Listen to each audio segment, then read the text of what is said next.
I've only told this story all the way through a handful of times. Most of the time I stop somewhere in the middle, because the middle is where my voice goes wrong and people start looking at me different. But I'll tell you the whole thing tonight, start to finish, because I think she'd want somebody to know it happened, even if she'd never say so herself. It starts with 2 words on the radio. They're moving. That was it. No panic in the voice. Just flat, the way you say it when your mouth has gone dry and you're trying not to let the other guys hear that it has. I was 19 years old, lying on my belly in cold dirt, and those 2 words changed the whole shape of my life. But let me back up. Let me set it right so you understand where we were and what kind of morning it was. We were a Recon element, call sign Viper. 5 of us, which is small for what we were doing, but Recon is always small. You go light, you go quiet, you don't pick fights.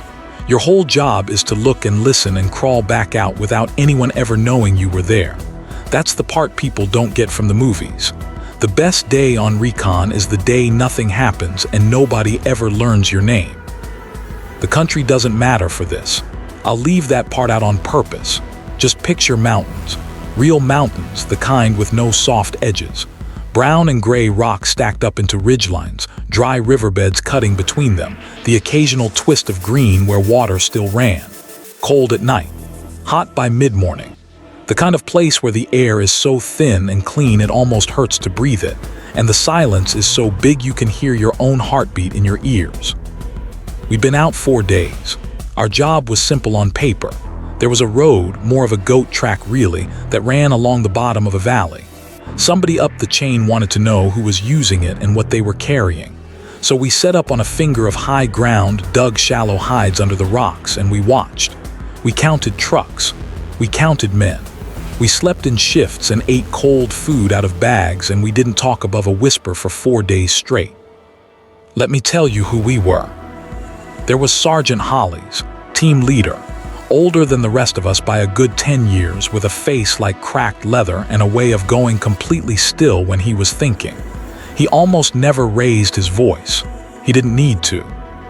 There was Boone, big quiet guy from somewhere with a lot of corn. He carried the heavy gear and never complained, and he had this habit of humming, very low under his breath, only the first 3 notes of a song, and then he'd stop, like he forgot the rest. There was Diaz, our medic, fast hands, fast mouth, the only one of us who could make Hollies crack half a smile. There was Whit, our other rifle, steady and serious, the kind of guy who checked everything twice. And there was me, Theo, the kid, the radio man, which meant I carried the heavy set on my back and I was the voice that talked to the world when the world needed talking to. I was good at it. It was the one thing I was sure I was good at. That's Viper, 5 of us under the rocks watching a road. On the 4th night, things changed. The traffic on the track stopped being trucks. It started being men. Small groups, then bigger ones, moving in the dark with no lights, all heading the same direction. North, up the valley, toward where the high ground met a pass. Hollies lay next to me with the night optics pressed to his face for a long, long time. I watched his jaw working. "That's a lot of people going somewhere they shouldn't be," he said finally, just a whisper. "Theo, get me the net." So I got him the net, and he made his report, calm and clear, numbers and grids and times. And the answer came back that we should hold position, keep counting and wait for first light to get a better picture. Hold and observe. That was the order. I want you to understand something. None of us liked it. You could feel it run through the team like a cold draft. We were 5 men watching what looked like a small army gather in the dark, and we'd just been told to lie still and keep counting them. But that's the job. You hold. You trust that the people with the bigger picture know something you don't. So we held. I remember the last hour before dawn very clearly. I remember it because it was so beautiful, and because I didn't know yet that it was the last hour of the life I'd had until then. The sky went from black to a deep blue. The stars faded out one by one. There was frost on the rocks and our breath was hanging in little clouds, and somewhere far off a bird started up, a single high note over and over. I had my back against cold stone and I could feel my own pulse in my fingertips. Boone was next to me humming those 3 notes again. Diaz was asleep with his mouth open. Whit was watching the track. Hollies was watching everything. It was so quiet. And then it wasn't. The first thing was a sound I didn't recognize. A kind of soft thudding far off that I felt in my chest before I understood it with my ears. Hollies came up off the ground onto his elbows in one smooth motion, fully awake, fully still. Whit's head turned. Diaz's eyes snapped open. The second thing was Hollies saying one word, very quietly. Move. We didn't ask questions. You don't with a guy like that, not when his voice goes flat like that. We grabbed what mattered and left what didn't, and we slid out of our hides and back along the ridge, low and fast, heading for a fold in the ground we'd marked on the first day as our fallback. My heart was going like a hammer. I had the radio set banging against my spine. I remember thinking, very stupidly, that I'd left my spoon back in the hide and I'd never get it back. We almost made it. We were maybe 40 meters short of the fold when the world cracked open. I'm not going to pretend I can describe what it's actually like, the first time real fire comes at you. Anyone who tells you they can describe it is selling something. It's not like the range. It's not like training. It's a sound that comes from everywhere and nowhere, snapping and tearing the air apart, and your body does things before your mind catches up. I was on the ground. I don't remember choosing to be on the ground. Dirt was kicking up in little fountains all around us. Rock chips were singing off the stone. They'd seen us. The men moving up the valley, the ones we'd been counting all night, they'd had eyes on the high ground too. And now they knew exactly where we were. Down, stay down, Hollies was shouting now, and it was strange to hear him loud after 4 days of whispers. We crawled the last stretch on our bellies into the fold, and that little dip in the ground, no deeper than a drainage ditch, became the most important piece of real estate in the world. We pressed in tight, 5 men in a space meant for 2. The fire kept coming, hammering the lip of the fold above our heads. And every burst sent grit raining down on us. Hollies grabbed my shoulder. His face was right in mine. Theo, now get them on the net. Tell them we're in contact, we're pinned, we need everything they've got and we need it fast. You understand me? Everything. My hands were shaking. I'm not ashamed to say that anymore, though I was for a long time. I got the handset to my mouth and I made the call. I kept my voice as level as I could, the way they trained us, and I told the world that Viper was in heavy contact, that we were pinned in a fallback position, that we were taking accurate fire from multiple directions, and that we needed immediate support. And then I said the part you never want to say. The part that means it's gone all the way wrong. I said the word that means come get us now, or you'll be coming to get bodies. 2 words on the radio, going the other way this time. Viper troops in contact, we are pinned, requesting immediate over. The answer took 11 seconds. I counted every one. 11 seconds where the only sound was the fire coming in and Boone, somehow, still humming those 3 notes, faster now, almost frantic. Then the voice came back, and it gave me a number, and the number was 40 minutes. 40 minutes until anything could reach us. I looked at Hollies and I told him. I watched it land on his face. He didn't flinch. He just nodded slow, like a man accepting a bill he knew was coming. All right, he said. Then we hold for 40 minutes. We all knew what that meant. We could count 2. We'd counted them all night. There were dozens of them out there, maybe more, and there were 5 of us in a ditch with what we could carry on our backs. 40 minutes was a long time. It was 100 years. It was forever. Whit was already up on the lip, picking his shots, careful, the way he did everything. Diaz had his weapon out and his medic bag open both at once.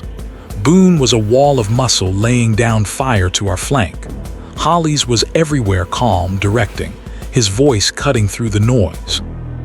And me, I had the radio. which was the most useless thing in the world right then, and also the only thing that might save us, all at the same time. The fire got worse. They started to move. I could see them now in the growing light, flickers of movement coming down the slope toward us using the rocks, working closer. They were good. That was the worst part. They weren't a mob. They moved in pairs, covering each other, closing the distance with patience. They had us and they knew it, and they were taking their time. That was the moment the day broke open in my chest. The moment I understood all the way down that 40 minutes was a lie. That we were not going to live 40 minutes. That this dry fold in the rock was where it was going to end, on a cold, beautiful morning in mountains whose name I won't even say. I keyed the radio one more time. I don't even know what I meant to say. Maybe just to tell them again. Maybe just to hear a human voice from somewhere safe. And that was when a new voice came onto our net. Calm, quiet, a woman's voice so steady it stopped my breath. "Viper, this is Ren. I have eyes on your position. Keep your heads down. I'm going to start cleaning up." I didn't know who Ren was. I'd never heard the call sign. None of us had. Holly's looked at me sharp, mouthing the word who, and I could only shrug because I had no idea. Somewhere out there in those mountains, somebody none of us had ever met had just told us, in the flattest, gentlest voice I have ever heard, to hold still while she went to work. And then far off, on a ridgeline we couldn't even see, the first shot rang out. The first shot didn't sound like ours. That's a strange thing to be able to tell, but you can. After enough hours in it, your ears learn the difference. Our weapons had a sharp, close crack. Their fire had its own snap and rattle. But this came from somewhere high and far, a single deep report that rolled down the valley a half second behind the thing it did. And the thing it did was this. One of the men working down the slope toward us, the closest one, maybe 60 meters off and moving smart between two rocks, he just stopped, mid-step, and went down and didn't move again. There was a pause, a real one. The fire coming at us actually slackened, just for a moment, like the whole hillside had to stop and think about what had happened. Holly's got it before any of us. I saw it cross his face. He turned to me. "Tell Ren we read her. Tell her we'll mark targets. Theo, go." I keyed up. My voice came out younger than I wanted it to. "Ren, Viper, we read you. We'll call targets. Over." "Copy, Viper." Same calm, same quiet, like she was ordering coffee. "Don't rush it. I've got time. Keep them honest from down there and let me do the rest. Tell me what you see." Tell me what you see. That little phrase did something to me.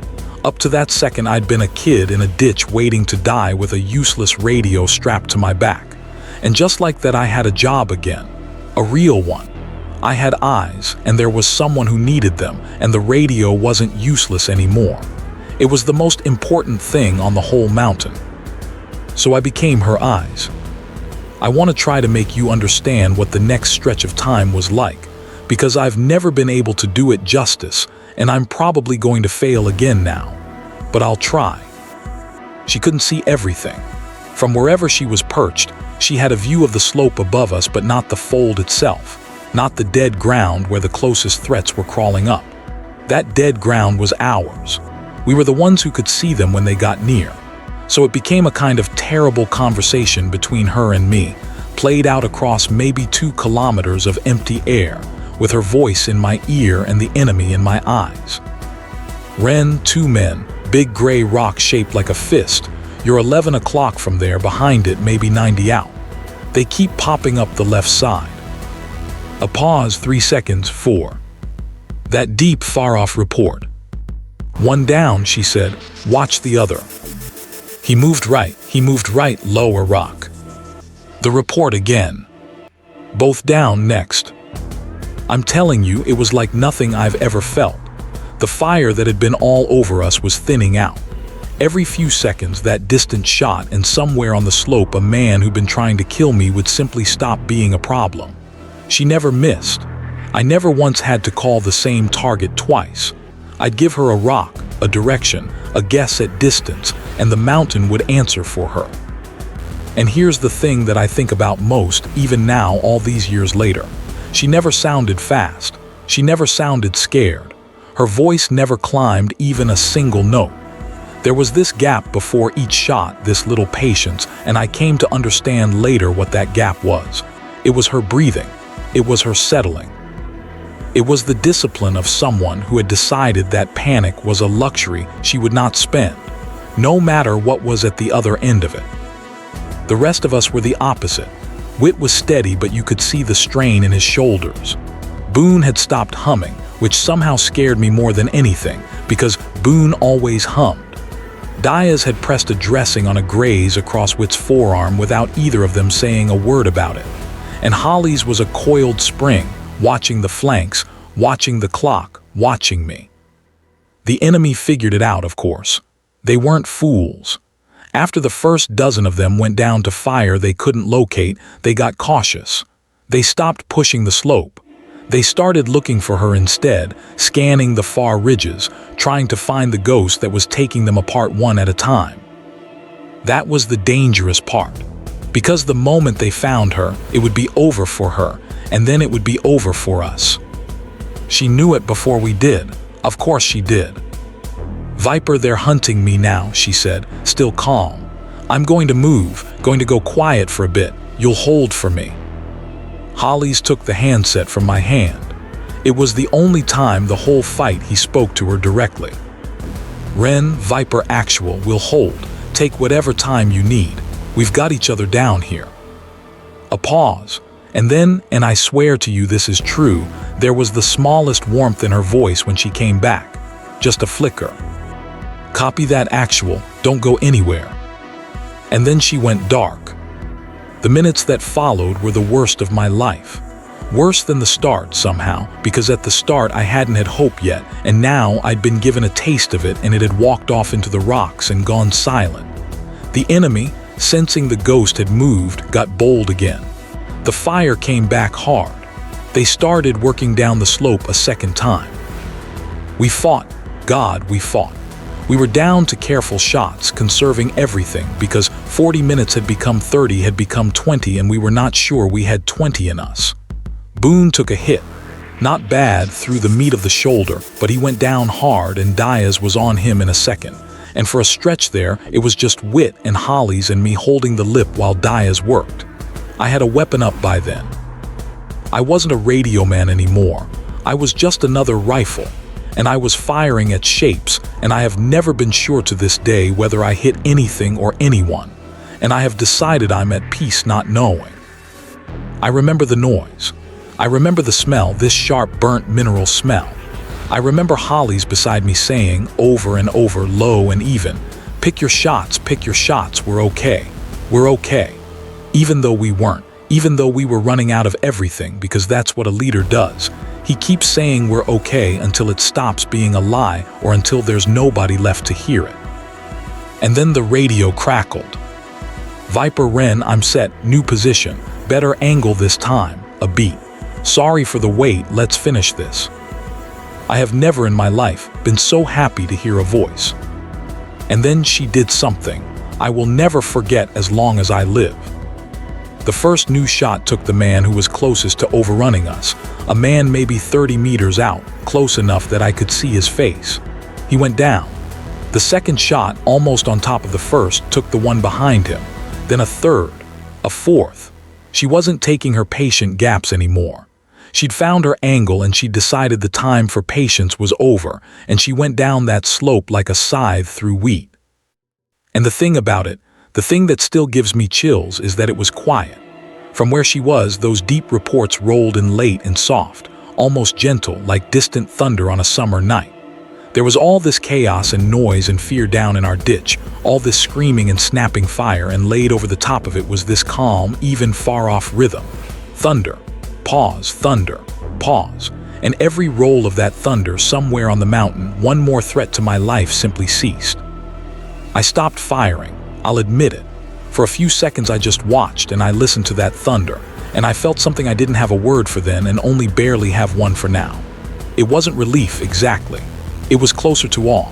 The all you feel when you realize that out there in the cold, behind a rifle, completely alone, was a person who had decided that 5 strangers in a ditch were not going to die today, and who had the skill and the nerve and the will to make that decision true. The fire against us broke. It didn't fade, it broke, all at once, the way a fever breaks. The men who were left stopped trying to come down the slope. They started trying to leave it, and everyone who broke cover to run, that distant thunder followed, patient and sure. Holly's was up on the lip now, watching it through his optics, and I heard him say one word, almost to himself, soft, the kind of thing a man says in church. My God. Support that had been 40 minutes out arrived in 26. I know it was 26 because I counted, the same way I'd counted the 11 seconds at the start. By the time it came roaring up the valley, the real cavalry, fast and loud and overwhelming, there was almost nothing left for it to do. The slope above our fold was quiet. The men who'd had us cold an hour before were gone, scattered back up the valley they'd come down, the ones who could still move. She'd done it. One woman, alone on a ridge, with a rifle and a radio and a voice that never once rose. She'd held the whole mountain off 5 strangers until help could come. When it was finally over, when the last of the noise had rolled away and the only sound was the wind coming over the rocks and the far-off engines, we came up out of that fold like men coming up out of a grave. We were filthy. We were shaking. Boone was pale and gray but alive, leaning on Diaz, and he'd started humming again, those same 3 notes, and I tell you I almost cried to hear it. Whit was checking everyone twice, the way he did. Holly stood at the lip of the fold and looked up the slope at all that quiet, and his jaw was working the way it had on the first night, and he didn't say anything at all. I keyed the radio one last time. My hand was steady now. I don't know when that happened. Somewhere in the last 20 minutes I'd stopped being 19, I think. Ren, Viper, it's over. They're here. And my voice broke a little, I won't lie about that, we're all alive. Every one of us, because of you. I don't know how to. She let me run out of words. Then that quiet voice came back one more time, and there was something in it I hadn't heard before. Tired.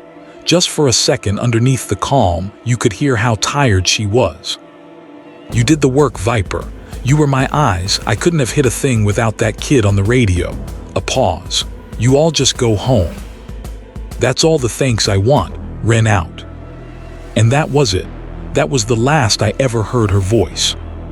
I tried to find her. For years I tried. You'd think it'd be simple. You'd think there'd be a name somewhere, a unit, a record, a face I could shake hands with and say the thing I never got to say. But it was never simple. The kind of work she did, the kind of place she did it from, the way people like her come and go, it doesn't leave footprints. I asked everyone. I followed every thread. I got a lot of shrugs and a lot of can't help you, son. The closest I ever got was years later, in a bar a long way from those mountains, sitting next to an old sergeant who'd been around the kind of work she did. I told him the story, the whole thing, the way I'm telling you now. And when I said the call sign, Ren, he went still, just for a second. The same kind of still Holly's used to go when he was thinking hard. Heard of a Ren, he said finally into his glass. Long time ago, quiet one. They said she'd lie out on a ridge for a day and a half without moving if that's what the shot needed. He took a drink. They said she never lost anybody she went out to cover, not one. He looked at me then and there was something careful in it. That's all I'll say.